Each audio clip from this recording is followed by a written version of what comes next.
हिंदी में यूपीएससी की तैयारी से संबंधित प्रोग्राम्स को देखने के लिए सब्सक्राइब करें स्टडी IQIAS हिंदी। नमस्कार दोस्तों, मैं हूं डॉक्टर पंकज मिश्रा और स्वागत है आपका स्टडी IQIAS हिंदी पर। दोस्तों, जब दुनिया की महाशक्तियां अपने अपने दरवाजे बंद कर रही हों, जब ग्लोबलाइजेशन शब्द को इतिहास के किताबों में दफन करने का प्रयास किया जा रहा हो और जब प्रोटेक्शनिज्म यानी कि संरक्षणवाद एक नए वैश्विक धर्म के तौर पर स्थापित किया जा रहा हो, ठीक उसी वक्त दुनिया की दो सबसे बड़े लोकतांत्रिक ब्लॉक एक ऐसा दांव खेल रहे हैं जिसे ब्रुसेल्स के गलियारों में कहा जा रहा है the mother of all trade deals, यानी कि इतनी बड़ी ट्रेड डील है। अब सवाल यहां पर सिर्फ व्यापार का नहीं है, वास्तव में सवाल यह भी है कि क्या यह डील डोनाल्ड ट्रंप के अमेरिका फर्स्ट मॉडल को एक सामूहिक और रणनीतिक जवाब के तौर पर दी जा रही है। आज केवल हम टैरिफ और ड्यूटी की बात नहीं करेंगे, आज हम इस ट्रेड डील की डिटेल्स को समझेंगे। भारत के लिए क्या लाभ मिलेगा, भारत के लिए क्या अपॉर्चुनिटीज होंगी, क्या थ्रेट्स होंगे और ट्रंप का क्या रिएक्शन है, क्योंकि आपने प्लेकार्ड पर ट्रंप के रिएक्शन को जरूर देखा होगा। तो शुरू करते हैं और शुरू करने से पहले आपको मैं अपने सोशल मीडिया हैंडल्स बता देता हूं। यूपीएससी मेंटोर पंकज सर के नाम से आप मुझसे कनेक्ट हो सकते हो इंस्टा और टेलीग्राम पर। देखिए, अगर हम पिछले 3 दशकों की बात करें तो एक शब्द ग्लोबलाइजेशन बहुत तेजी से पूरी दुनिया में फैला और खुली सीमाओं की बात की गई, मुक्त व्यापार की बात की गई, ग्लोबल सप्लाई चेन्स पर फोकस किया गया। अब वह दौर खत्म होता सा दिखाई दे रहा है। अमेरिका से लेकर यूरोप तक और साथ ही साथ हर एक देश में, हर एक कॉन्टिनेंट में आप पाएंगे हर देश अपनी सीमाओं को बंद कर रहा है। अभी आपने रिसेंट कनाडा के पीएम का भी स्टेटमेंट सुना होगा, उन्होंने भी कहा कि हमें भी अब स्वदेशी अपनाना पड़ेगा। देखिए, रीजन क्या है? टैरिफ युद्ध हो रहे हैं, दुनिया में एक दूसरे पर शुल्क लगाया जा रहा है, संरक्षणवाद को प्रमोट किया जा रहा है, घरेलू उद्योगों की सुरक्षा को प्राथमिकता बनाया जा रहा है और वैश्विक आपूर्ति श्रृंखला पर बड़ा संकट है क्योंकि वैश्विक व्यापार के मार्ग टूट रहे हैं। यह नया युग व्यापार, राष्ट्रवाद, आत्मनिर्भरता और द्विपक्षीय समझौतों का है। इस बदलते हुए परिदृश्य में भारत और EU का फ्री ट्रेड एग्रीमेंट एक बड़ा और निर्णायक मोड़ ले रहा है। देखिए, यहां पर प्रश्न केवल यह नहीं है कि यह केवल एक व्यापार समझौता है, वास्तव में यह समझौता एक प्रकार से बड़ा जियोपॉलिटिकल मैसेजिंग भी कर रहा है। अगर आप देखिए तो पिछले समय से आपने देखा होगा अमेरिका एक तरफा नीति अपना रहा है, जहां पर ट्रंप अमेरिका फर्स्ट के नारे को केवल चुनावी स्लोगन नहीं बल्कि व्यापार नीति का नया मापदंड बना चुके हैं। रेसिप्रोकल टैरिफ्स लगाए जा रहे हैं, संरक्षणवाद, यहां तक कि उन्होंने मित्र देशों पर भी दबाव बनाना शुरू किया है। रिसेंट एक्टिविटीज में आपने देखा होगा उन्होंने यूरोप को निशाने पर ले रखा है ग्रीनलैंड के बहाने। इस माहौल में अगर भारत और EU का यह समझौता देखें तो यह केवल एक व्यापारिक समझौता नहीं रह जाता बल्कि एक जियोपॉलिटिकल मैसेज हो जाता है कि नियम आधारित व्यवस्था अभी खत्म नहीं हुई है और हम नियम आधारित व्यवस्था को बनाकर रहेंगे। अभी आपने, जो मैं दोबारा से कोट कर रहा हूं, कि आपने कैनेडियन पीएम का स्पीच अगर सुना होगा तो उन्होंने नियम आधारित व्यवस्था के ह्रास पर ही सबसे बड़ी चिंता जताई थी। अब देखिए, ये FTA है क्या, फ्री ट्रेड एग्रीमेंट है क्या? देखिए, यूरोपीय संघ जो है एक बड़ा बाजार है, 27 सदस्य देश हैं, 45 करोड़ से ज्यादा उपभोक्ता हैं और सबके पास उच्च क्रय शक्ति है बाजार में। वैश्विक GDP का यह 18% हिस्सा रखता है और इसीलिए भारत के लिए यह अवसर है कि वह दुनिया के सबसे समृद्ध उपभोक्ता बाजार में अपनी पहुंच बढ़ाए। वहां पर कम शुल्क लगेगा, आसान नियम होंगे और साथ ही साथ एक लॉन्ग टर्म पार्टनरशिप हम स्टैब्लिश कर सकते हैं। इसलिए यह समझौता 2 विशाल बाजारों को जोड़ेगा और व्यापार बाधाओं को कम करेगा। देखिए, ऐसा नहीं है कि यह अचानक किया गया समझौता है। यह समझौता करने के लिए प्रयास जो है वास्तव में वर्ष 2007 से चल रहे हैं। 2007 में FTA की वार्ता सबसे पहले शुरू होती है, 13 में जाकर के वार्ता ठप हो जाती है और मतभेद सामने आ जाते हैं। 2021 में कनेक्टिविटी पार्टनरशिप घोषित होती है, 2022 में FTA पर फिर से वार्ता शुरू होती है और 4 साल के बाद अब जाकर के यह समझौता होता है, आज यह समझौता होता है। तो लगभग 2 दशक पुरानी यह जो यात्रा है, यह जो समझौता है, बहुत बार रुकी, अटकी, विरोध हुए और अब वैश्विक परिस्थितियों ने इस पर दोनों देशों को सहमत होने के लिए मजबूर कर दिया है। प्रश्न यह भी है कि यूरोप जैसे समृद्ध समूह को भारत की जरूरत क्यों है? तो देखिए, पहली चीज यह है कि यूरोप की policy D risking from China है, यानी कि चीन से दूरी है। वास्तव में यूरोप अब तक चीन पर निर्भरता कम करना चाहता है। व्यापार, तकनीकी, रक्षा, हर मोर्चे पर वह चाहता है कि चीन के अलग भी हमारे पास एक सपोर्ट सिस्टम हो। दूसरा, वह आपूर्ति श्रृंखला में सुरक्षा चाहता है। कोविड ने दिखाया कि एक देश पर निर्भरता बहुत खतरनाक है और यूरोप को विश्वसनीय विकल्प चाहिए। भारत के साथ एडवांटेज जो है वो यह है कि भारत एक लोकतांत्रिक साझेदार है। भारत दुनिया का सबसे बड़ा लोकतंत्र है और मूल्य आधारित साझेदारी यूरोप की हमेशा प्राथमिकता रहती है। देखिए, यूरोप के लिए भारत केवल एक मार्केट नहीं है, भारत एक उसका रणनीतिक विकल्प भी है, एक स्ट्रेटेजिकल ऑप्शन भी है, विश्वसनीय है, स्थिर है और लोकतांत्रिक है। इसलिए भारत पर भरोसा यूरोप कर सकता है, यह सबसे बड़ी बात है। भारत को यूरोप की जरूरत क्यों है, यह भी समझिएगा। देखिए, यूरोप भी चाइना प्लस रणनीति अपना रहा है और भारत के लिए चाइना प्लस वन की जो रणनीति है उसका लाभ मिलेगा। दुनिया भर की कंपनियां चीन का विकल्प चाहती हैं और भारत चीन के विकल्प के तौर पर दुनिया में दूसरे नंबर पर आता है, सबसे बड़े ऑप्शन के तौर पर आता है। भारत में विनिर्माण केंद्र बनने का लक्ष्य है, रोजगार सृजन, लाखों नौकरियां मिलेंगी भारत को, निर्यात शक्ति बढ़ेगी और तकनीकी क्षमता भी विकसित होगी।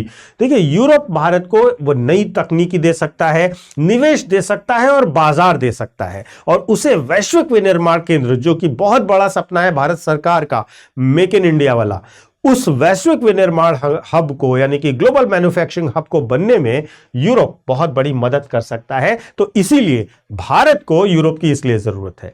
अब आते हैं उस शब्द पर जो शब्द इसका कोर है, क्यों इसे कहा जा रहा है mother of all trade deals. देखिए, सबसे पहली बात है कि यह बहुत बड़े स्केल पर हो रहा है, इसका स्केल बहुत लार्ज है। दो विश्व की बड़ी अर्थव्यवस्थाएं, भारत $3.7 ट्रिलियन की अर्थव्यवस्था है, जबकि यूरोप $18 ट्रिलियन की अर्थव्यवस्था है। तो एक दो बड़े ग्रुप मिल रहे हैं, सबसे पहली बात यह है। दूसरी बात यह है कि इसका दायरा बहुत बड़ा है। इस ट्रेड डील में केवल गुड्स नहीं आएंगे, इसमें सेवाएं भी आएगा, इन्वेस्टमेंट भी आएगा, टेक्नोलॉजी, ग्रीन एनर्जी और सेमीकंडक्टर, इन सब चीजों के लिए यह ट्रेड डील की गई है। और सबसे बड़ी बात है कि इसका रणनीतिक महत्व भी है। यह समझौता भू राजनीति, आपूर्ति श्रृंखला और नियम आधारित व्यवस्था को निसंदेह प्रभावित ही करेगा। तो देखिए, इस वजह से इसको कहा जा रहा है it is mother of all trade deals. इतना बड़ा वॉल्यूम फ्री ट्रेड एग्रीमेंट के अंतर्गत आने जा रहा है। यह सिर्फ एक व्यापार समझौता समझना भी इसको थोड़ी सी नासमझी ही होगी, क्योंकि 21वीं सदी की वैश्विक व्यवस्था का एक स्तंभ बन सकता है यह हमारा एफटीए। वास्तव में पैमाना, दायरा, राजनीतिक प्रभाव, इन तीनों, और रणनीतिक प्रभाव भी, इन तीनों चारों मायनों में यह एक असाधारण डील है। इसलिए अब देखिए इसके फायदे क्या होंगे। भारत के लिए बात करें तो आम उपभोक्ता को क्या फायदा होगा? शुल्क में कमी का सीधा असर होगा कि जो हम एफटीए कर रहे हैं, यूरोपीय सामान पर आयात शुल्क घटेगा। इसका सीधा फायदा भारतीय उपभोक्ताओं को मिलेगा, जिसमें वाइन और स्पिरिट, जिस पर अभी तक 150% शुल्क दिया जाता था, 30 से 50% दिया जाएगा। लग्जरी कार्स जो कि 60 से 100% तक के शुल्क को कम कर देंगी। इसी तरीके से प्रोसेस्ड फूड्स जैसे कि चॉकलेट, चीज, ऑलिव ऑयल, ये सब सस्ते होंगे। दवाएं और उपकरण, जिससे स्वास्थ्य क्षेत्र को लाभ होगा। ध्यान रखिएगा, ऐसा नहीं है कि सब कुछ लाभ लाभ ही है। अब आप जब इन चीजों का लाभ लेंगे तो निश्चित तौर पर इनके कॉम्पिटिटर जो हमारे डोमेस्टिक प्रोड्यूसर्स हैं, उनके लिए कंपटीशन बढ़ेगा, उनके लिए एक बड़ी चुनौती पेश होगी और भारत सरकार को वहां पर बैलेंस करने की जरूरत पड़ेगी। बात केवल इकोनॉमिक फायदे की नहीं है, जो हमें ट्रेड में फायदा हो रहा है उसी की नहीं है। दूसरा बड़ा फायदा भी होगा कि हमें बड़ा निवेश और रोजगार सृजन का भी मौका मिलेगा। देखिए, यूरोप की कंपनियां भारत में बड़े कारखाने लगाएंगी। जब वो कारखाने लगाएंगी तो विनिर्माण का विस्तार होगा, मेक इन इंडिया को गति मिलेगी और इससे प्रत्यक्ष और अप्रत्यक्ष रूप से लाखों नौकरियों का सृजन होगा। जर्मनी की ऑटोमोबाइल कंपनियां, फ्रांस की फार्मा कंपनियां, नीदरलैंड की टेक्नोलॉजी बेस्ड कंपनियां सभी भारत में अपना निवेश बढ़ाएंगी और इससे न केवल भारत में कैपिटल इनफ्लो होगा, पूंजी बढ़ेगी, बल्कि टेक्नोलॉजी, जो मैनेजमेंट स्किल्स हैं और उसके साथ साथ ग्लोबल स्टैंडर्ड्स भी हम मीटअप कर पाएंगे। तो रोजगार सृजन भी एक बहुत बड़ा मुद्दा है। इस ट्रेड डील से फायदा सबसे ज्यादा युवाओं को भी होने की संभावना है, क्योंकि बड़े पैमाने पर रोजगार सृजन होगा, लाखों रोजगार जनरेट होंगे। एक बात और भी ध्यान रखिएगा कि इसमें एक बहुत बड़ा एस्पेक्ट है टेक्नोलॉजी ट्रांसफर का भी। ये केवल व्यापार की बात नहीं है, हमें नई टेक्नोलॉजी मिलेगी। देखिए, हमें ग्रीन टेक्नोलॉजी मिलेगी, जहां पर green hydrogen, solar energy, electric वाहन, ये सब यूरोप इनमें अग्रणी है। सेमीकंडक्टर्स की बात करें तो भारत चिप निर्माण में आत्मनिर्भर बन सकता है और उसके लिए हमें यूरोप के सहयोग की जरूरत है। 6G और भविष्य की तकनीक में भी भारत और यूरोप की बड़ी साझेदारी बड़ा रोल प्ले कर सकती है। तो यह FTA जो है वह केवल सामान और सेवाओं का आदान प्रदान नहीं है, यह ज्ञान, तकनीक और अनुसंधान की भी साझेदारी है। जलवायु परिवर्तन, ऊर्जा संक्रमण, डिजिटल परिवर्तन, इन चुनौतियों का समाधान भारत और यूरोप दोनों के दोनों मिलकर कर सकते हैं इस संभावना के द्वारा। अब आते हैं इसके सबसे इंटरेस्टिंग एंगल पर, जो है डोनाल्ड ट्रंप।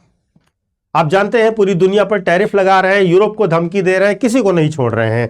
अब ट्रंप साहब ने जो अपनाया था वो क्या था? उनकी एक तरफा व्यापार नीति थी। वे हमेशा क्या कहते थे कि हम रेसिप्रोकल टैक्स लगाएंगे, यानी कि जो देश अमेरिका पर शुल्क लगाया है उस देश पर उतना ही शुल्क लगाएंगे या उससे ज्यादा लगा देंगे। दूसरा, व्यापार नेशनलिज्म, यानी कि ट्रेड नेशनलिज्म, व्यापार राष्ट्रवाद की इन्होंने अवधारणा रखी। अमेरिकी हितों को सर्वोच्चता दी हमेशा और मित्र देशों पर ही दबाव बनाया, जिसमें भारत और यूरोपियन यूनियन सभी निशाने पर हैं। और ध्यान रखिएगा, इस तरीके की ट्रेड पॉलिसी एक तरीके से WTO जैसी संस्था और बहुपक्षीय व्यवस्था को बहुत कमजोर करती है। बहुत सारे विश्लेषक ये मान चल रहे हैं कि ट्रंप की पॉलिसीज एक तरीके से WTO की मृत्यु जैसी हैं, क्योंकि बहुपक्षवाद पर एक संकट खड़ा होता है। देखिए, WTO 1995 में बना था। यह नियम आधारित वैश्विक व्यापार व्यवस्था स्थापित करने के लिए लाया गया था।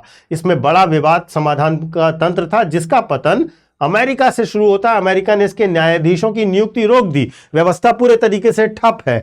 द्विपक्षीय समझौतों के दौर में अब सारे देश प्रवेश कर रहे हैं, एक दूसरे के साथ समझौते कर रहे हैं। बहु पार्टी वाला जो समझौता है वह नहीं हो रहा है। अब हर देश अपने अपने समझौते अलग अलग कर रहा है और भारत EU का FTA जो है वो नया मॉडल है, जो WTO के स्थान पर क्षेत्रीय और द्विपक्षीय समझौते दोनों करने के लिए आगे बढ़ रहा है। ध्यान रखिए, WTO जो है वो एक तरीके से लाइफ सपोर्ट पर चल रहा है। भारत का EU के साथ जो फ्री ट्रेड अग्रीमेंट है वो इस नई वास्तविकता को पूरे तरीके से स्वीकार करता है कि बहुपक्षवाद अब पूरी तरीके से डेड है। अब समान विचारधारा वाले देशों को बड़ी साझेदारी के युग में प्रवेश करना होगा। अब देखिए, यहां पर दोनों के लिए, चाहे भारत की बात हो या EU की बात हो, यह अनिश्चितता के खिलाफ एक प्रकार की इंश्योरेंस पॉलिसी भी है। क्योंकि जब अमेरिका एक तरफा कदम उठा रहा है तो भारत और EU दोनों मिलकर एक संदेश दे रहे हैं कि हमें नियमों में विश्वास है, व्यापार के पूर्वानुमान और स्थिरता होनी चाहिए, विवाद समाधान के लिए स्पष्ट तंत्र होना चाहिए, लॉन्ग टर्म के लिए भी सिक्योरिटी होनी चाहिए और अमेरिकी दबाव से लगातार हमें बचाव मिलना चाहिए। ट्रंप साहब ने एक बहुत अच्छा बयान दिया, उनके बड़े अधिकारी ने बयान दिया कि यूरोप खुद से युद्धरत है। वो कहना क्या चाहते हैं? वो कहना चाहते हैं कि Europe is at war with itself, मतलब यूरोप में आंतरिक विभाजन है, पूर्वी और पश्चिमी यूरोप में मतभेद है, ऊर्जा संकट, इन पर रूसी गैस की निर्भरता का दर्द भी है, आर्थिक मंदी, जर्मनी सहित प्रमुख अर्थव्यवस्थाएं संघर्ष में चल रही हैं और राजनीतिक अस्थिरता है। यूरोप में दक्षिणपंथी दलों का उद्भव हो रहा है, विकास हो रहा है। अब यह कह करके ट्रंप दिखाना क्या चाहते हैं? ट्रंप दिखाना चाहते हैं कि यूरोप अंदर से बहुत कमजोर है और यूरोप की कमजोरियों पर भी दुनिया को ध्यान देना चाहिए। देखिए, यहां पर एक बड़ा विरोधाभास भी है जिस पर इंडिकेट किया गया है इनडायरेक्टली ट्रंप साहब के द्वारा, और वह यह है कि यूक्रेन का जब युद्ध शुरू होता है तो यूरोप ने रूसी तेल और गैस पर प्रतिबंध लगाया, लेकिन सच जो है वो थोड़ा सा अलग है। भारत क्या करता है? भारत रूस से तेल लेता है, कच्चा तेल लेता है, उसको रिफाइन करता है और उसके बाद उसको यूरोप को बेच रहा है।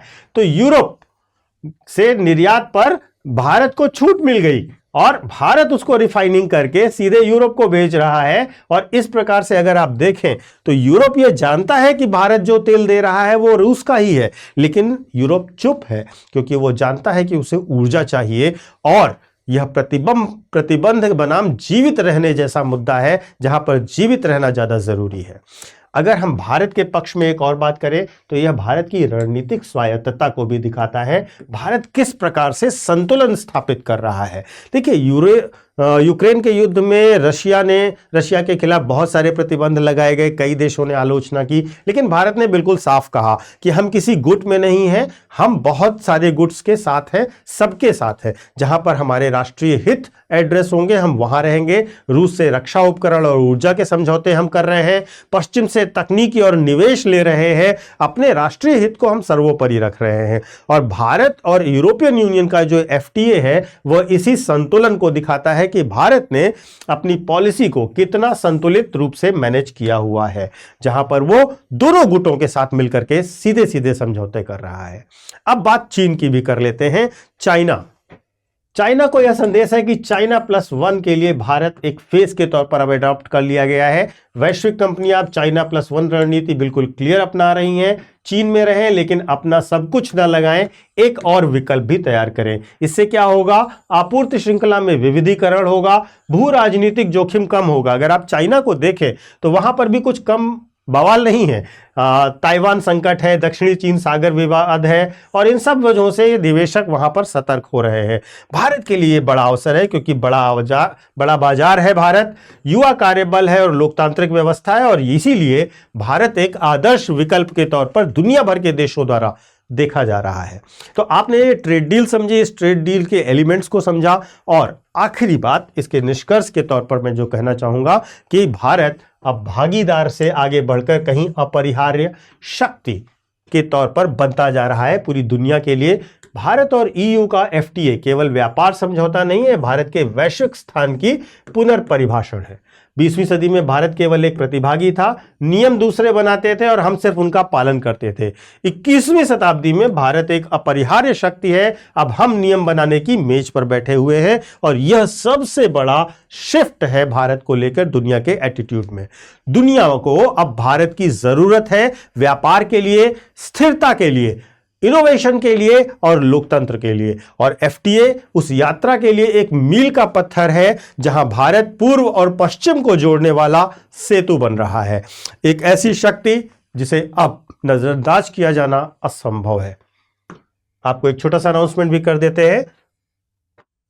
जो बच्चे यूपीएससी की तैयारी कर रहे हैं वे हमारे 2027 का अगर वो टारगेट लेकर चल रहे हैं या 2028 का टारगेट लेकर के चल रहे हैं, वे हमारे निर्माण बैच में जुड़ सकते हैं। निर्माण बैच जिसमें एडमिशन की लास्ट डेट 27 जनवरी है, इसमें आपको अभी 26 जनवरी कल थी, इसके कारण 77% का ऑफ दिया जा रहा है। ध्यान रखिएगा, बहुत बड़ा डिस्काउंट, आपको 77% ऑफ दिया जा रहा है हमारे हर एक कोर्स पर, लेकिन आज रात तक ही, 27 तारीख यानी आज तक। अगर आप आज एडमिशन लेते हैं तो आपको फीस में 77% डिस्काउंट मिल जाएगा। कोर्स वही रहेगा, क्लासेस वही रहेंगी, बुक्स का सेट भी आपको मिलेगा, रेगुलर क्लासेस, टेस्ट सीरीज सब कुछ सेम रहेगा। केवल 26 जनवरी के कारण एक बड़ा डिस्काउंट आपको ऑफर किया जा रहा है। तो इस कोर्स के बारे में जानना चाहते हैं तो आप डिटेल में इस कोर्स के बारे में हमारे ऐप पर, वेबसाइट पर या नीचे दिए गए लिंक पर क्लिक करके भी जा सकते हैं। महत्वपूर्ण रूप से याद रखिएगा कि आज ही है लास्ट डेट। और दूसरी खास बात कि ये 77% का डिस्काउंट आपको कब मिलेगा? जब आप पीके लाइव कोड का इस्तेमाल करेंगे। यह कोड याद रखिएगा, स्टडी आईक्यू से जब भी आप कोई भी कोर्स लेंगे तो मैक्सिमम डिस्काउंट इस कोड पर लागू हो जाता है, लेकिन अभी तो 77% मिल जाएगा। तो इसलिए जल्द से जल्द इस पर ज्वाइन कीजिए। कोई डाउट है या कोई क्वेश्चन है तो डिस्प्ले हो रहे नंबर पर जाइए, कॉल कर दीजिए, आपको सपोर्ट टीम हेल्प कर देगी। आप जल्द से जल्द ज्वाइन कीजिए जिससे हम आपके साथ बैचेस को स्टार्ट कर सकें। Thank you so much. Hindi में यूपीएससी की तैयारी से संबंधित प्रोग्राम्स को देखने के लिए सब्सक्राइब करें स्टडी IQ IAS हिंदी।